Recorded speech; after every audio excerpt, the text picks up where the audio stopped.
Story which might not be affecting us yet, it could very well in the coming weeks. Eskom is facing a critical coal shortage just as winter is approaching. Talk about timing.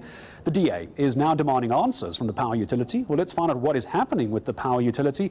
I'm joined on the line by Eskom's spokesperson, Khulu Phasiwe. Khulu, hello to you. Are you going to turn our lights off this winter?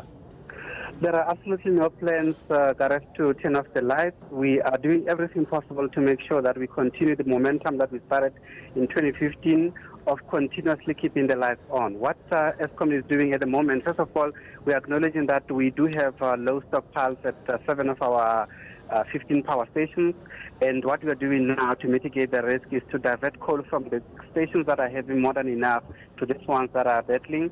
And we also have gotten approval from the National Treasury for us to issue new contracts, essentially to supplement the coal contracts that are currently there, to make sure that we keep the system afloat.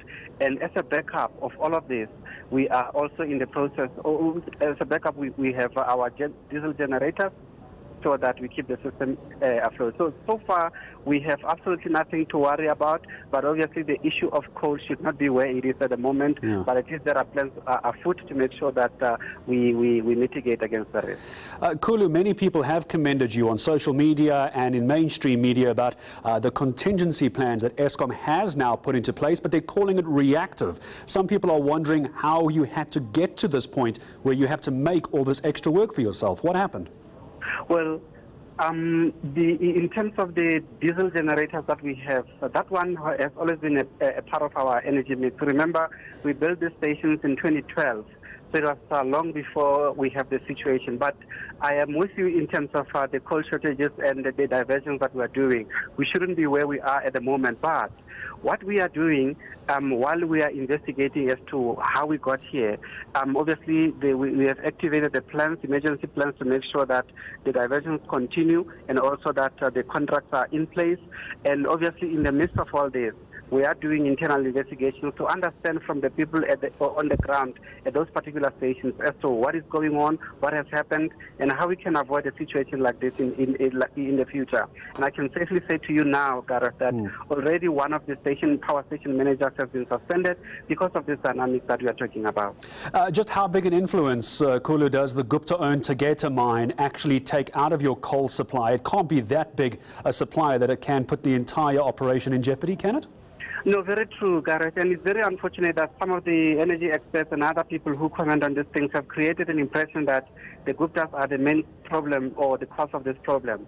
The Tegeta company, which is owned by the Guptas, supplies 3 of the 7 power stations. So clearly the majority are owned, or at least are supplied by other people who are not the Guptas, but obviously collectively they have contributed to the problem that we are seeing now. Besides the Guptas, Gareth, the problem that we are seeing in some of the stations is that some of the contracts that we have are what we call cost-plus mines. So in terms of those agreements that were signed 40 years ago, Eskom has to, from time to time, invest in some of these operations so that those companies can extract coal.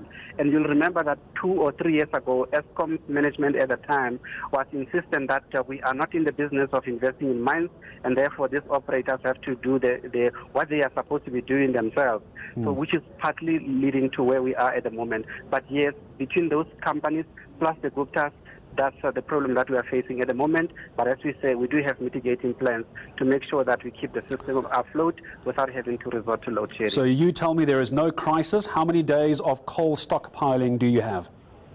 Gareth, our team was in Parliament yesterday indicating that in total we have just over 60 days of coal stockpiles.